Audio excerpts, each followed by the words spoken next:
Imagine this. You're at your own engagement party. Laughter bubbles through the air, wine glasses clink, and family members smile like they mean it.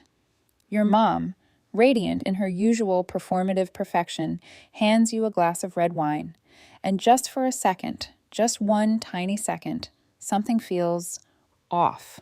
What if one small decision, something as simple as swapping glasses, saved your life? Yeah, it gets dark. My mother insisted on hosting the engagement party. That, in hindsight, should have been the first warning sign. Every napkin was hand-folded. The candles matched the wine labels. Even the music was curated to avoid any songs that might remind guests of divorce. I mean, seriously. It was spring in Charlottesville. I remember the weather because it was the only element she couldn't control. The rain had stopped just an hour before guests began to arrive, leaving the air damp and scented with lilacs and wet bark. The venue overlooked a vineyard, strung with delicate bulb lights that made everything seem soft, romantic, curated, like a dream you didn't choose. There were close to 50 guests, mostly extended family, a few folks from Curtis's firm, and exactly 0 of my closest friends. I noticed that absence immediately. My best friend Raina had texted me that morning saying something came up. She didn't want to add more stress to my day. I frowned at the message. It didn't sound like her, but I brushed it off, like I did so many things that day. I was halfway through a conversation with Curtis's aunt about wedding cake flavors, chocolate ganache, or lavender buttercream, when my mother appeared behind me, holding 2 glasses of red wine.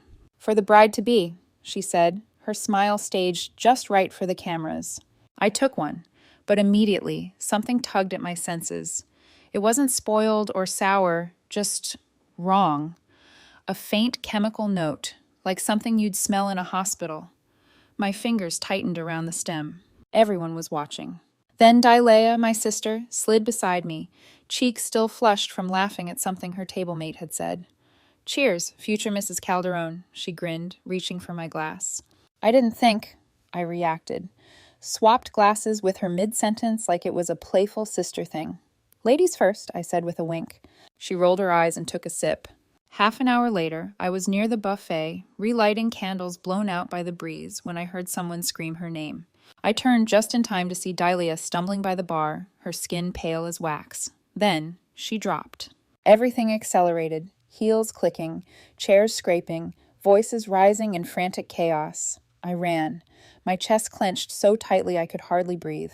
Velma, my mother, was already beside her, kneeling, fanning her with a cocktail napkin like she was auditioning for a soap opera. "She probably drank too fast," she said to no one in particular. Or maybe she didn't eat enough today.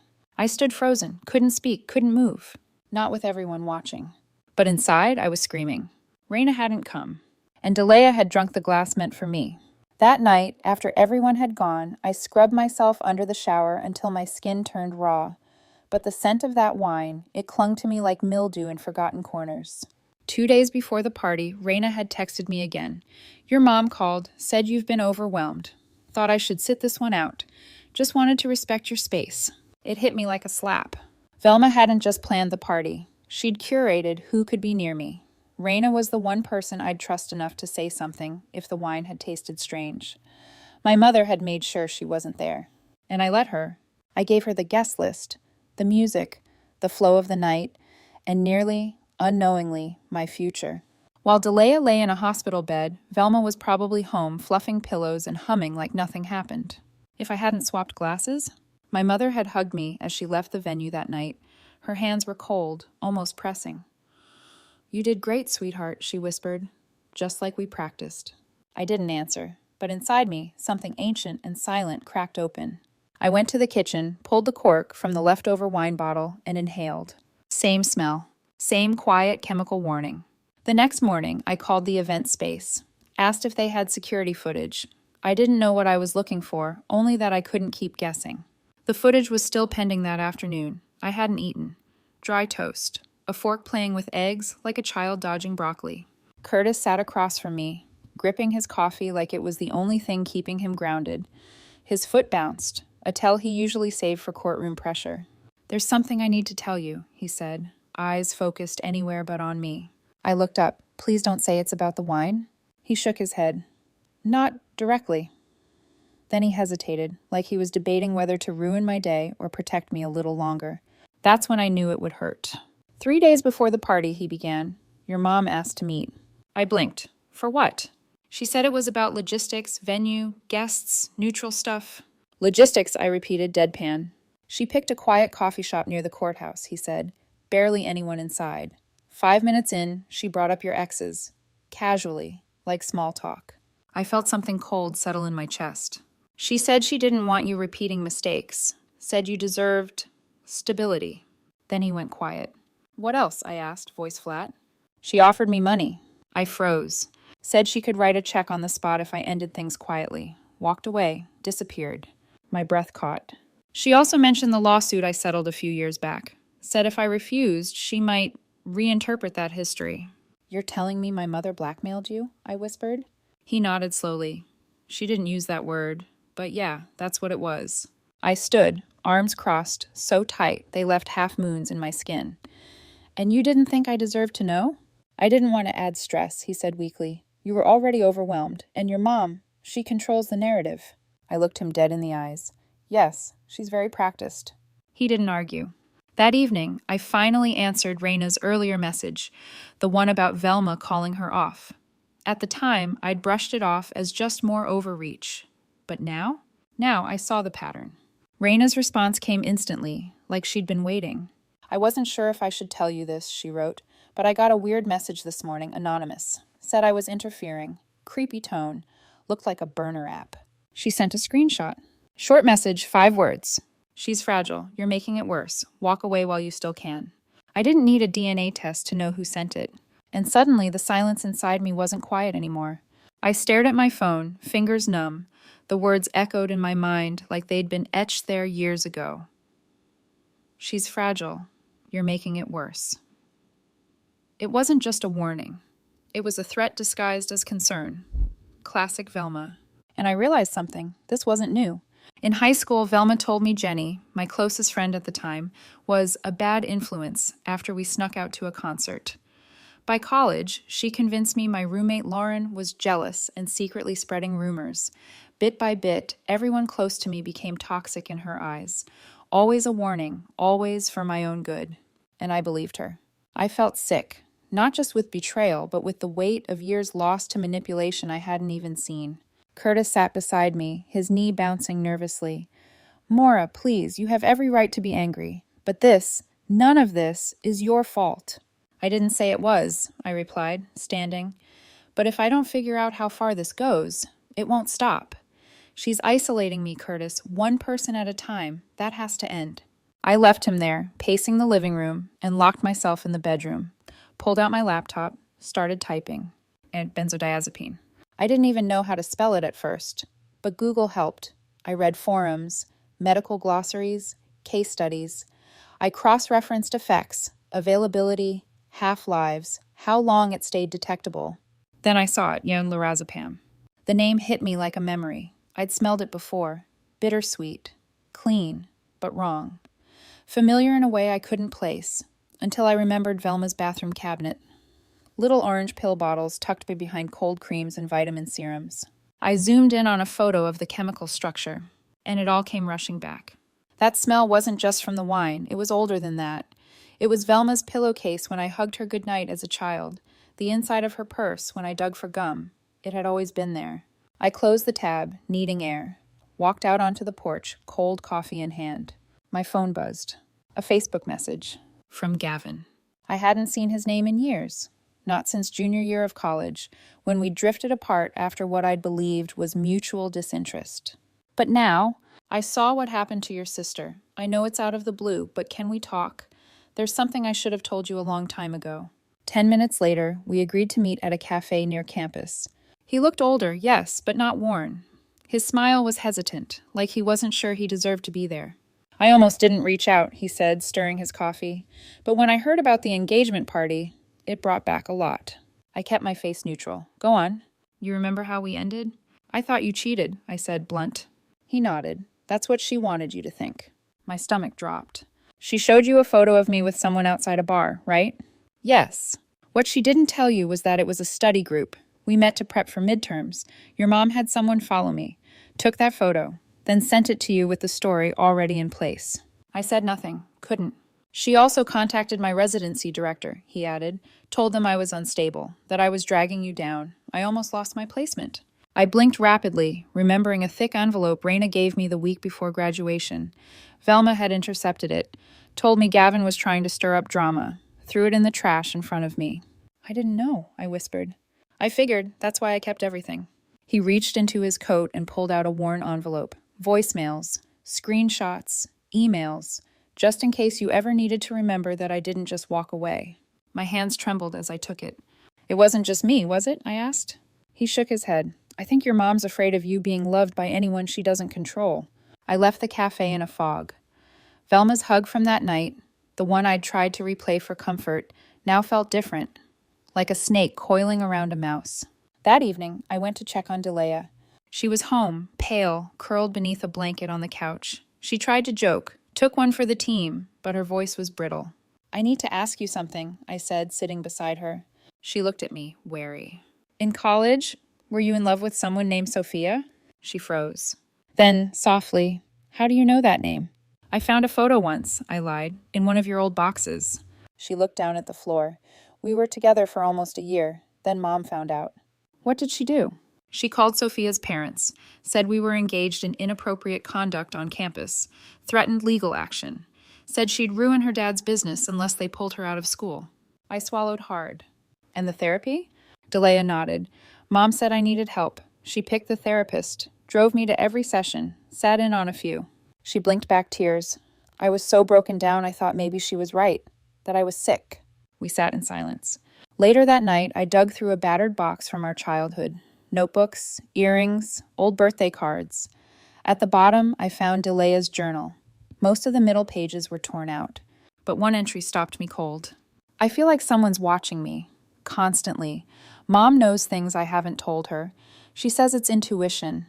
I think she's reading my emails, talking to my professors. I think she wants me to break. It wasn't just about the wine. It never was. It was a pattern, and I was ready to document it. I opened my laptop, created a folder, and documented patterns, Velma Ridgway. I hadn't even finished naming the file when my phone rang. Raina. I got something, she said, skipping hello. You're going to want to sit down.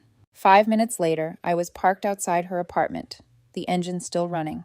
She met me at the door, eyes wide, holding a flash drive like it was a lit match. It's from the venue, she said. I made a friend on their tech team. He was concerned. She plugged it into her laptop, pulled up a grainy time-stamped video, and hit play. The camera angle was from the upper corner of the kitchen. It showed the countertop, the prep table, and Velma. There she was, calm, composed, alone. She set down 2 wine glasses, reached into her purse, pulled out a tiny dropper bottle. One drop, then another. She stirred, wiped the spoon clean, put everything away, checked her reflection in the microwave, and smiled. The screen burned into my mind. Then I appeared. She turned, startled, but recovered quickly, covered the tampered glass with a napkin and handed it to me. Still smiling. Raina didn't say a word. She didn't have to. She was going to drug me, I whispered. My voice didn't even sound like mine. And she did it smiling. It wasn't rage I felt. Not yet. It was something colder, heavier, like betrayal buried deep in the bones. That night, I drove to my parents' house under the pretense of checking on Delea. Velma wasn't home. Good. I didn't want to face her. Not yet. While Delea napped on the couch, I crept into the master bathroom and opened the drawers. Buried beneath tissues and travel-size lotion bottles were 3 prescription pill containers, all in Velma's name, each from a different pharmacy. One was expired, one dated 2 months back, and the last? Fresh, filled only days before the party. Alprazolam, diazepam, cycloprene. My hands didn't even shake. I lined them up on the counter, took clear photos, every angle, every label. Then I put them back exactly where I found them. I texted the photos to Raina. Mora, tell me what you see. Her reply came minutes later. Raina. That's textbook chemical suppression. None of those are mild, definitely not casual use prescriptions. The next morning, I stepped outside to grab the mail and saw Mr. Cletus, my parents' neighbor, tending his flowers. He was retired now, voice like gravel, but always sharp. You got a second? He asked, waving me over. Of course. He rubbed the back of his neck. Didn't want to meddle, but I saw something strange the night of your party. Thought you should know. I held my breath. What was it? Your mother, he said. Late, real late. She came out the side door, wearing gloves, the rubber kind. She had a small brown bottle in her hand, washed it down the alley drain. My pulse slowed to a dangerous crawl. You worked in a lab once, didn't you? Biochem, 28 years, he said. I know what chemical disposal looks like, and that wasn't wine. I swallowed. Would you be willing to write that down? He nodded. Already have. Left a copy in my shed, just in case.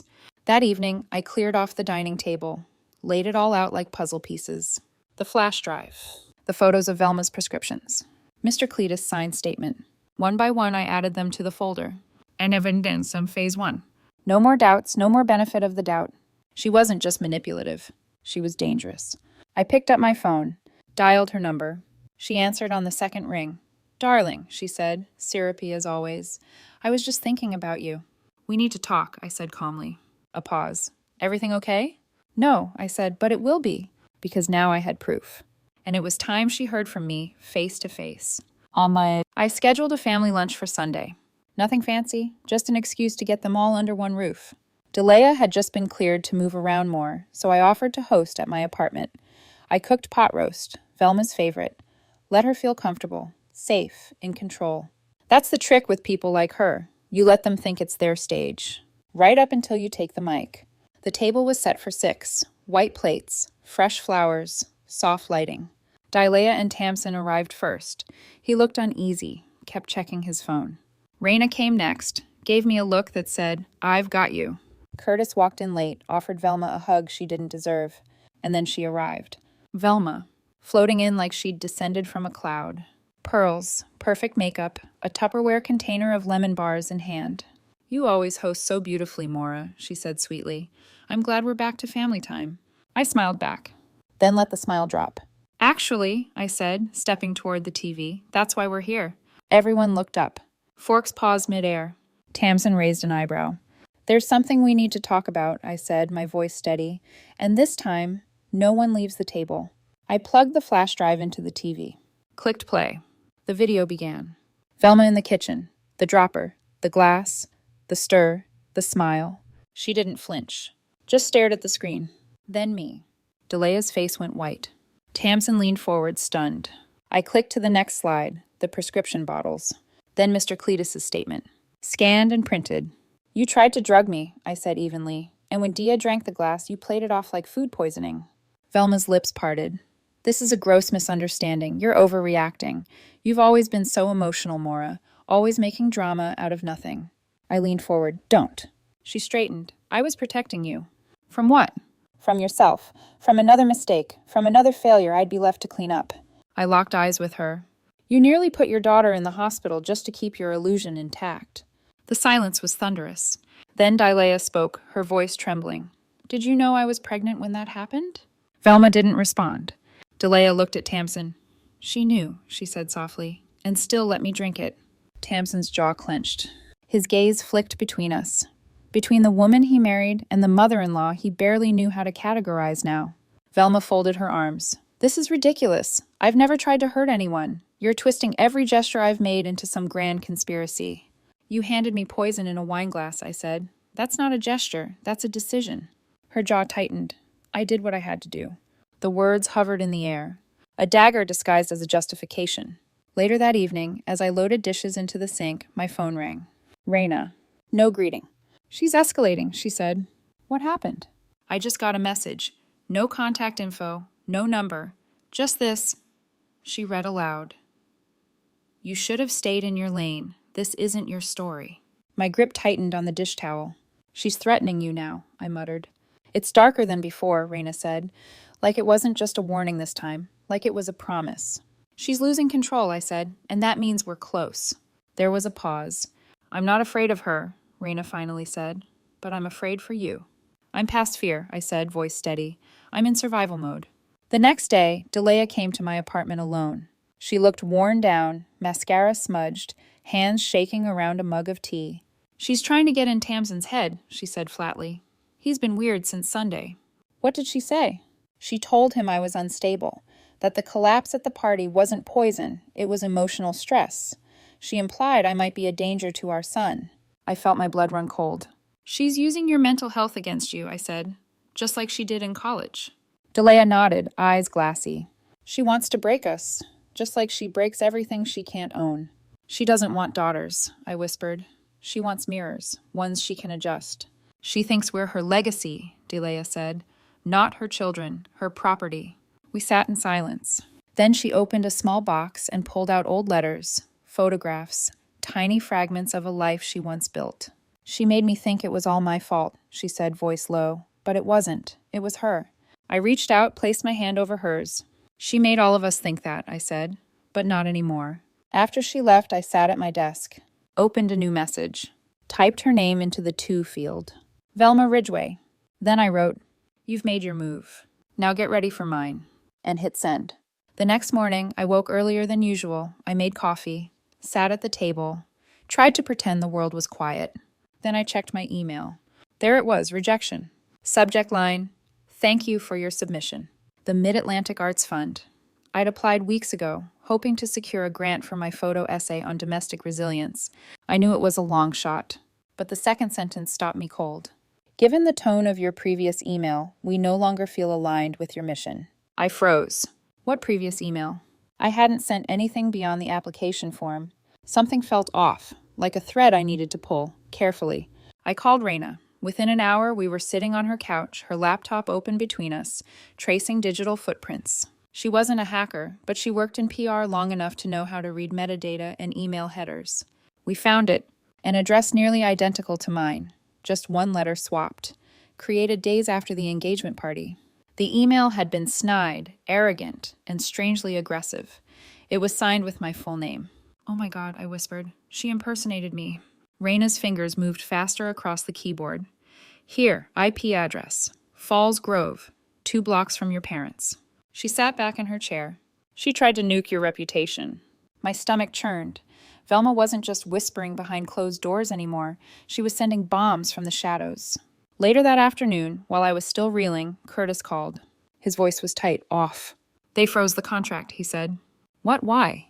"The film crew from Austin. They got an anonymous tip. Someone flagged me as unreliable, said I was hard to work with, that I had a history of drug use." I stood up. "What? That lawsuit from years ago? No one even knows about it." "It was sealed," he said quietly. "But your mom brought it up last month. Offhandedly. I didn't think she'd dig." "She's not just trying to control me anymore," I said, pacing. "She's coming after all of us." He was silent for a moment. Then, in a whisper, "Do you ever think maybe she's just evil?" I stopped, thought about it. "No," I said. "I think she's terrified of becoming irrelevant, and the only way she knows how to survive is by making sure no one ever outgrows her." That night, just before dusk, Delia showed up unannounced. She didn't knock, just walked in, sat on the couch, and stared into her tea. "I need to tell you something," she said. I waited. "After Sophia, after we broke up, Mom took me to therapy, said I was grieving in a destructive way." I nodded, remembering those months when Delia had gone quiet. She picked the therapist, paid for it, drove me there, and she sat in. "Every session?" "Not all of them," she said, "but enough to steer the narrative." She took a shaky breath. "I was labeled emotionally unstable. It went on my academic record. She told me it would help get extensions, that she was protecting me." My throat closed. "She broke me, Maura," she whispered. "I thought I was just messed up, but now I see." She handed me the hammer and told me to start swinging. I reached for her hand. "You weren't broken," I said.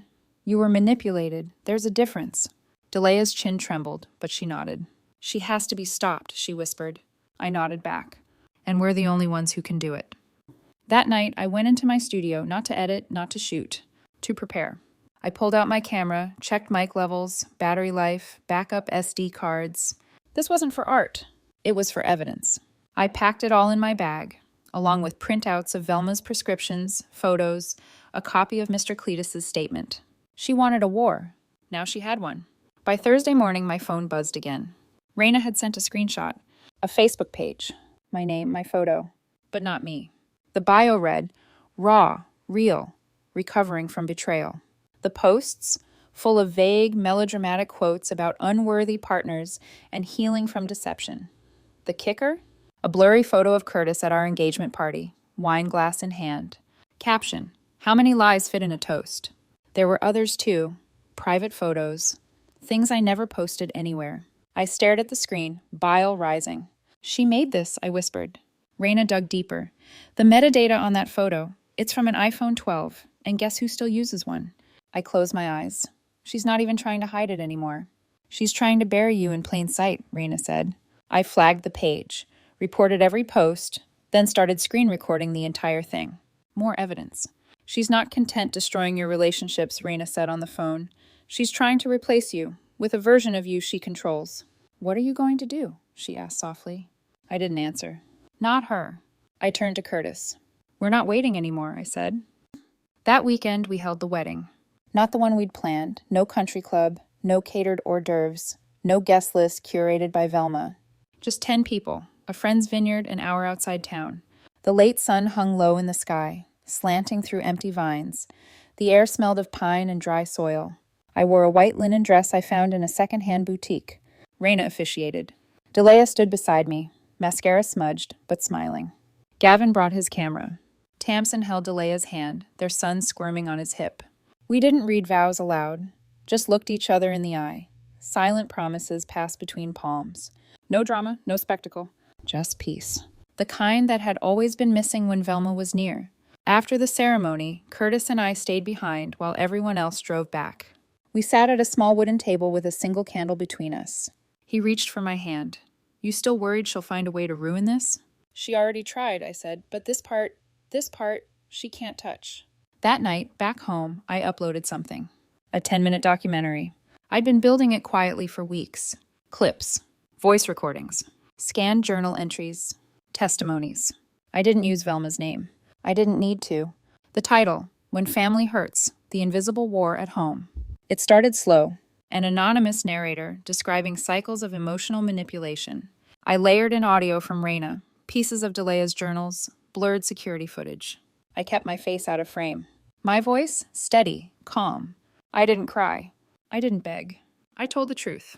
By morning, it had 10,000 views. By afternoon, 50,000. The comments poured in. This is my mom, word for word. Thank you for saying what I couldn't. I thought I was alone. One simply said, she doesn't own your story anymore. That evening, I got a voicemail. Velma, her voice smooth, unbothered. So, this is the game now? Paint me as the villain? She laughed softly. Don't forget who raised you, who fed you, who built your future. Then, her voice sharpened. I made you, and I can unmake you. Don't push me, Mora. I sat with the phone pressed to my ear, then deleted the message. No reply. No reaction. No more power plays, I whispered. Not this time. And for the first time in my life, I meant it. By Friday morning, I did something I never imagined I'd do. I uploaded the full, unedited video of the family confrontation. No fancy edits, no background music, just the raw footage, the audio clipped at moments, the camera angle imperfect. But the truth, crystal clear. The video began with the silent click of a remote. The grainy kitchen footage played. Velma. The dropper. The whine. The stir. The practiced smile. Then my voice. You tried to drug me. Velma's scoff rang out like a shot. Oh, please, Mora, you've always been dramatic. You're twisting things like you always do. At the table, Raina's wide eyes, Delia's trembling hands, Tamsin's shock written across his face. Then Velma again, flippant. So I've kept tabs. Big deal. I'm your mother. I have a right to be concerned. She wasn't yelling. She didn't need to. Her calm was more terrifying than rage. I hadn't planned to release it. But after her voicemail, I realized silence only fed her. Raina reshared the video across platforms. Her caption read, and this is what covert emotional abuse looks like. Listen closely. You might recognize someone. It hit a nerve. The comments were instant. Heartbreak, rage, recognition. Some people cried. Some admitted they'd never thought to call it abuse. But now they did. I didn't just name her. I held up a mirror. Velma couldn't twist this into rebellion or oversensitivity anymore. She was on tape. And the internet never forgets. Curtis joined the wave next. He'd carried guilt like a weight, being cornered by Velma, staying quiet to protect me. But now he was done hiding. He published a blog post titled, When my fiancé's mother tried to buy me off. It was brutal. Honest. Complete with screenshots of her $20,000 offer, disguised as help. He quoted her parting words, "It's better to exit early than be exposed later." The post went viral. Men's mental health forums picked it up. Women messaged him. My mother-in-law tried the same thing. Therapists discussed it in podcasts. One even said, "This is how weaponized power crosses gender and generational lines." Curtis ended his post with this: "I didn't speak up to hurt her. I spoke up so no one else feels cornered the way I did." I cried when I read that. Not because of the words, but because someone finally believed me. Out loud. In the open. And Tamsin, quiet, steady Tamsin, stepped up too. He was invited to speak at a local family mental health awareness event. Delia didn't even know. I sat beside her, watching her fidget, unsure what he'd say. Then he took the mic. He began by talking about how he and Delia met, how they grew together. Then he looked straight into the crowd and said, "My wife is not unstable. She's not dangerous. She's resilient. But what she survived wasn't protection. It was manipulation." He told them about Velma's comments, her warnings, how he'd once believed them, how ashamed he was, how he'd almost let her drive a wedge between them. "She nearly cost me my family," he said, "but I know better now." Delia was silent, but tears slipped down her cheeks. Their son, perched in her lap, clapped with sticky fingers and said loud enough for everyone to hear, "Tano, Mommy, you're brave." The whole room heard. That moment, that's when I knew. We weren't victims anymore. We were witnesses. And now, we were the narrators. Velma didn't respond right away. No posts, no calls, no letters. But her silence?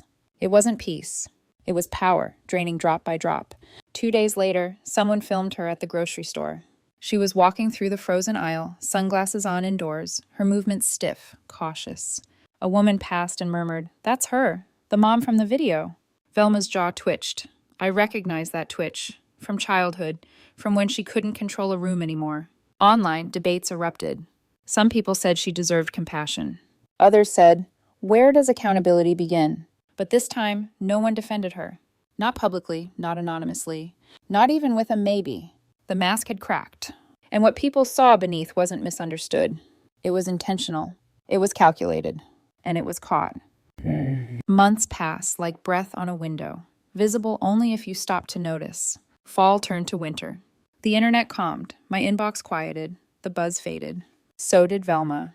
She stopped showing up to charity events, didn't host her annual holiday brunch. The women who used to orbit her fell into smaller, quieter circles. Raina told me she'd heard Velma now shopped across town, kept her voice low, wore her sunglasses at checkout.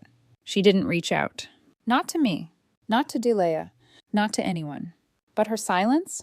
That wasn't our victory. And it wasn't revenge. It was nothing. And for someone like Velma, that was the greatest loss of all. Control had slipped. Not because we stole it, but because she'd misused it until it snapped in her hands. Meanwhile, Delia was transforming. Every Thursday morning, she volunteered at a local center for adult children of narcissistic parents. Sometimes she just sat quietly beside newcomers. Other times she spoke, led discussions. Her voice no longer trembled. "You're not crazy," she told them. "You were conditioned." Tamsin started joining her. At first he listened, then he spoke. He nodded when Delia shared something hard. He squeezed her hand when old guilt crept in. Their son stopped flinching at raised voices. He painted sunflowers on the kitchen wall with finger paints, and no one made him clean it off. Raina's podcast exploded. The episode titled, "The Poison in the Punch Bowl." Over 40,000 downloads in a week. Emails poured in, some angry, most grateful, all raw. Curtis, newly hired at a nonprofit law firm for mental health discrimination, told his story during onboarding. His supervisor said, "Thanks for being honest. That's the kind of truth that keeps our work grounded." And me? My photo series opened in a small New York gallery, and 20 frames. Each one a portrait of someone silenced by family control. Each face lined with survival. One woman stood in front of hers and cried for 5 minutes straight. We titled the collection, Unspoken. At the end of the exhibit, I left a guest book. One note caught my eye. As you reminded me that love should never require silence. I didn't know who wrote it, but I carried those words home with me. 2 weeks later, I received a letter. No return address. But I recognized the handwriting instantly. 4 words. "That you embarrassed this family." That was it. No apology. No explanation. Just accusation, delivered like a dagger wrapped in stationery. I didn't cry. I didn't shout. I took the letter to the sink, struck a match, and watched it curl into ash. She would never say sorry. And I didn't need her to. I wasn't healing to forgive her. I was healing to free myself. That night I stepped into the nursery. The walls were still unpainted, the crib half assembled. On the top shelf, I placed my camera. Not to record. Not this time. Just to remind myself where I'd been and what I chose instead. A soft kick rippled across my belly. I rested my hand there and whispered, "You'll never have to earn my love, not like I did." It wasn't closure, but it was peace. And sometimes, peace is louder than any war. We didn't win by fighting her. We won by refusing to let her define us. Velma had spent a lifetime writing the script, casting the roles, controlling the plot. But now, we'd walked off her stage. Sometimes the most painful battles aren't the ones we shout through, but the quiet ones we walk away from. And that's what I did. But I didn't do it alone. I watched Delea bloom in ways I couldn't have imagined back when all this began. She started wearing her hair naturally again. Soft waves instead of the tightly pinned updo Mom always insisted on. She spoke more, second-guessed herself less. Once, at the support center, I watched her lead a group of women through a discussion called Red Flags We Normalize. She held her journal in her lap, fingers brushing the cover like an old wound she'd learned to live beside. "I used to think I was the problem," she said. "Turns out I was the target." Afterward, a girl barely 20 whispered, "I didn't know until today that it wasn't my fault." I watched Delea wrap her in a hug that didn't require explanation. Tamsin stood by her through all of it. He didn't pretend to understand everything, but he showed up. That meant more than words. One day after group, I found him sitting alone on the center's back steps, staring at a photo of their son on his phone. "She almost made me think my wife was the enemy," he said. "I'll never let her get between us again." It wasn't dramatic. It was quiet. And in that quiet, we were healing. Curtis and I settled into something that felt like real life. No more hiding, no more dodging Velma's traps. He still got calls now and then from people asking about the post or the story. Some job offers dried up, but better opportunities came in their place. People who saw his honesty as strength, not scandal. He began consulting with a foundation focused on emotional abuse awareness. He told our story in boardrooms, not back alleys. Once, after a long meeting, he called me and said, "I used to think I had to be silent to protect you. Now I know. Speaking up was the protection." I didn't say anything, just smiled. The nursery walls stayed blank longer than planned. We weren't rushing. Not this time. I painted one corner a soft honey beige. Not pink, not blue. Just peace. Curtis found a tiny wooden bookshelf at a thrift store and spent a whole weekend sanding it smooth. Raina dropped off a stack of picture books and a tiny, embroidered pillow that read, "You are already enough." I kept the camera on that high shelf, not to record. Just to remind myself I didn't imagine it. I survived it. And I got to build something different. Nice. One evening, I walked into the kitchen to find an envelope taped to the door. No stamp, no name, just Mora in blue ink. Inside, a single photo. It was of me, age 6, asleep in Velma's lap during a church picnic. She looked young, beautiful, proud. On the back, in her handwriting, "As you always needed too much." No return address, no number. Just a final reminder of how little she understood me. I almost tore it in half. But I didn't. I slid it into the back of my new journal. Labeled it, Chapter 1, her story, not mine. Because maybe that's what recovery looks like, not erasing it, just refusing to let it lead. Winter melted into spring. And one morning, I received a message from the Mid-Atlantic Arts Fund, a different coordinator, apologetic. "After reviewing your case, we determined the rejection email was not sent by our staff. We've reopened your application for consideration." They didn't say more, but I knew. Velma's sabotage had left fingerprints she couldn't scrub. I submitted a new piece, a photo of my mother's hand holding mine when I was a toddler, side by side with a recent shot, my own hand resting over my belly, fingers splayed protectively.